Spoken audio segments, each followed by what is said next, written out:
সেই মহেন্দ্রক্ষণের অপেক্ষায় থাকেন, যখন দাবার গুটি আবার উল্টাবে। দাবার গুটি উল্টাবে না, দাবার গুটি 100% উল্টাবে। যে মনে করে উল্টাবে না সে একটা গাভা, সে রাজনীতিই বোঝে না। আর এই রাজনীতিতে আজকে যারা পূজা করতেছে তাকে লাথি মারতে জনগণ কোনো ইয়ে করে না, কোনো বিন্দু পরিমাণ মায়া করবে না। আমাদের খারাপ আচরণ, আমাদের দুর্বৃত্তায়ন, আমাদের লুটপাট, এগুলোর কারণে আমরাই ডুববো। একজন ইউটিউবার বলতেছে অপারেশন গোপালগঞ্জ, আবার বলতেছে গোপালগঞ্জে এনসিপির পরীক্ষা শুরু, আর আরেকজন বলতেছে যে টুঙ্গিপাড়ারে মাটির সাথে মিশাই দিয়ে দিব। তো এই ধরনের উস্কানিগুলো আজকের এই বিশৃঙ্খলা, আজকের এই অপদস্থ হওয়ার কারণ কিনা আমি এনসিপিকে এটা বিবেচনা করার অনুরোধ করব। আজকে আপনাদেরকে ডিসিশন নিতেই হবে যে আপনারা ইউটিউবারের কথায় রাজনীতি করবেন কিনা। আপনারা যেই হন, আপনাদের সাইজ যতটুকু হোক, এখন একটা দল করেন না। দল মানে আপনাদের সামনে যদি 10 জন দেখা যায়, এটা আসলে আপনার লোক সংখ্যা না। সারা বাংলাদেশের এই 10 লাখ মানুষ, আপনি 10 জন দেখা যাচ্ছে, কিন্তু 10 লাখ মানুষ আপনার জন্য দোয়া করে, সমর্থন করে, বা আরও বেশি মানুষ করে, কিন্তু করে। একটা রাজনৈতিক দল কত বড়, কত শক্তি, তার চেয়ে গুরুত্বপূর্ণ কত মানুষ তাকে পিছন থেকে দোয়া করে, ব্যাকআপ দেয়। আজকে একবারে শুরুর থেকে সারা দিন অ্যানালাইসিস করেন, দেখেন এইখানে জামাত কয়েকদিন আগে প্রোগ্রাম করেছে, শান্তিপূর্ণভাবে র্যালি করেছে, মিছিল করেছে, প্রোগ্রাম করেছে, কোনো সমস্যা হয়েছে? কোনো সমস্যা হয়েছে? আওয়ামী লীগ জামাতকে কম অপছন্দ করে, কম ঘৃণা করে, তারপরেও গোপালগঞ্জে তারা প্রোগ্রাম করেছে। আপনারা কেন করতে পারলেন না? খুব সাধারণ একটা সম্মানের সঙ্গে প্রোগ্রাম করবেন, আপনারা চলে আসবেন, কিন্তু কেন করতে পারলেন না? কি কি কারণ? কারা কারা এই উস্কানিটা দিয়ে এখানের পরিবেশটা ঘোলাটে করলো? এগুলো যদি আপনারা বিচার বিশ্লেষণ না করেন এবং আবার যদি এইসব ইউটিউবারের ফাঁদে পা দেন, তাহলে কিন্তু মানে দেখেন আজকে যেটা হলো, আপনারা পুলিশ পাহারা নিয়ে গেলেন 2 মিনিটে সেই গলা ফাড়ায় বক্তব্য দিলেন, মনে হয় গোপালগঞ্জ নামে কোনো দেশই মানে জেলায় বাংলাদেশে নাই। এইরকম গোপালগঞ্জ নাই করে দেবেন, মুজিববাদ নাই করে দেবেন, এইটা। আরে ভাই, গোপালগঞ্জে আপনি বক্তব্য দিতে গেছেন, প্রোগ্রাম করতে গেছেন, ওইখানে শেখ মুজিবরে কটাক্ষ করে বক্তব্য দেওয়ার প্রয়োজন আছে? ওই এলাকার যে বিএনপি করে, যে জামাত করে, সেও তো ওখানে শেখ মুজিবুর রহমানকে পছন্দ করে, ভালোবাসে, তাদের মাটির সন্তান না? আপনি সেখানে যেয়ে এই ধরনের বেইজ্জতিমূলক কথা বলবেন, এ করবেন? আপনারা খুব ভালো করে দেখেন, আপনাদেরকে ইউটিউবাররা সেখানে পাঠানোর সময় আপনারা যাচ্ছেন সহজ সরলভাবে, যাওয়ার সময় ফেসবুকে একটা পোস্ট দিয়ে দিচ্ছে টুঙ্গিপাড়ারে মাটির সাথে মিশাই দিতে হবে।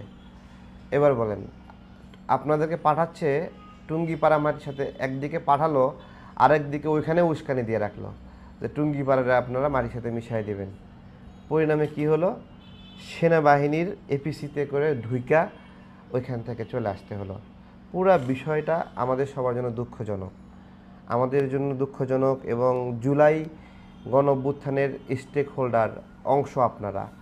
তো আপনারা যদি জুলাই গণ অভ্যুত্থানের অংশ হন, জুলাই গণ অভ্যুত্থানের কোনো একটা অংশ যদি খারাপ করে, বেইজ্জতি হয়, মার খায়, আমরা আপনাদের সমালোচক, সবসময় ভুল ধরি, কিন্তু আজকের যে বিষয়টি, আজকে ভুল ধারণা, আজকে খারাপ লাগা, এই খারাপটা আমার উপরে হতে পারতো, আমাদের উপরে হতে পারতো। আপনি ওইখানে মানে গোয়ার তুমিটা কীভাবে হলো খেয়াল রাখতে হবে। কিন্তু কারা কারা ফেসবুকে আপনাদের মধ্যেই খেয়াল করেন, কারা কারা উস্কানি দিয়ে এমনভাবে দিচ্ছেন যে গোপালগঞ্জ দখল করতে যাচ্ছেন। ভাই, একটা জেলার মানুষ তারা ঐক্যবদ্ধভাবে আছে, সেখানে একটা নির্দিষ্ট রাজনৈতিক দলের, ওইখানেই ওই দলের শিকড়, ওই দলের সব কিছু। সেখানে গিয়ে ভালোবেসে যদি প্রোগ্রাম করতেন তাহলে করে আসতে পারতেন। যাওয়ার আগে কারা এই খারাপিটা করলো আপনারা একটু বিচার বিশ্লেষণ করবেন। আর সেনাবাহিনীকে সারাক্ষণ গালি দেওয়া হয় না, তাই না? আজকে সেই সেনাবাহিনীর এপিসিতে করে উঠে আসতে হলো। এটা শুধু আমি আজকে একটা কথা বলি, গোপালগঞ্জে শেখ হাসিনার আওয়ামী লীগের আপনারা যে ফিটনেস দেখলেন না, এই ফিটনেস সারা দেশে ওদের আছে, বিশ্বাস করেন বা না করেন। এনসিপির ভাইরা যে প্রোগ্রাম করতেছেন না 200 মানুষ নিয়ে, ওই 200 মানুষের মধ্যে 100 জন হলো আওয়ামী লীগ, জাস্ট ওদের যদি সিগন্যাল ওরা পায়, জায়গায় আপনাদের ঘাড় মটকায় দেবে। এটা আপনারা বোঝেন, বিশ্বাস করেন। এটা শুধু গোপালগঞ্জে না, সারা বাংলাদেশে, সারা বাংলাদেশে আপনারা যেভাবে আওয়ামী লীগের সঙ্গে দহরম মহরম সম্পর্ক শুরু করছেন না, আজকে সেটার উপহার দেখলেন। এটা যদি আপনাদের শিক্ষা না হয়, আরে ভাই এত বড় দল করে কি করবেন? দল বড় করতে হলে আওয়ামী লীগকে সাথে করে নিতে হবে। হ্যাঁ, এই থিওরি কই পাইলেন ভাই? আমরা তো পারতাম দেশের মানুষকে মায়া দিয়ে মমত্র দিয়ে আগলায় রাখতে। আমরা তো পারতাম লোভ না কইরা সুন্দর একটা বাংলাদেশ বিনিময় করতে। এই সময়টা ধৈর্য ধরতে পারলাম না, জামাত বিএনপি একসঙ্গে থাকবে। হ্যাঁ বলেন, যে সব একবারে বিএনপিকে মাটির সাথে মিশিয়ে পুঁতায় রাখতে হবে। তো বিএনপি মাটির নিচে পুঁতে রাখলে এই পুরা ঢাকাতে একটা গল্প ছড়াইছে আওয়ামী লীগ নামবে নাকি, গল্প ছড়াইছে। কোনো দলের কোনো প্রস্তুতি নাই, জামাতের কোনো প্রস্তুতি নাই, এনসিপির কোনো প্রস্তুতি নাই। এনসিপি এদের 50-60 জন নিয়ে শাহবাগ ব্লকেট করছে, এটাই হলো ওদের প্রস্তুতি। আপনাদের প্রস্তুতি এটা। কিন্তু এদিকে বিএনপি সারা ঢাকায় প্রস্তুতি নিয়ে ফেলছে যে না, ঢাকাকে রক্ষা করতে হবে। প্রস্তুতি নিয়ে ফেলছে, বিএনপির মহানগর সব ইউনিট সব ফাংশন করতেছে, জায়গায় জায়গায় বসে আছে, বাংলাদেশকে পাহারা দিচ্ছে, সারা রাত নির্ঘুম থেকে পাহারা দেবে। আমরা কয়েকটা দিন ধৈর্য থাকতে পারলাম না? হ্যাঁ বলেন। আরে সামনে দায়িত্ব আসবে, নির্বাচন হবে, বড় দল হিসেবে বিএনপি কিছু আসন পাবে, জামাত কিছু আসন পাবে, এনসিপি কিছু আসন পাবে। আমি তারেক কাজ করছি দেশের জন্য, আমারও একটা আসন পাওয়ার ইচ্ছা আছে। নূর পাবে, 12 দলীয় জোটের ভাইরা পাবে, মান্না ভাই সংসদে যাবে, সাকিব ভাই সংসদে যাবে, তারপরে জামাতের ভালো ভালো মানুষ আছে তারা সবাই মিলে একটা পার্লামেন্ট হবে। কিন্তু কেমন একটা অস্থির খাই অবস্থা, যে উমুকরে না মারলে আমি বড় হবো না।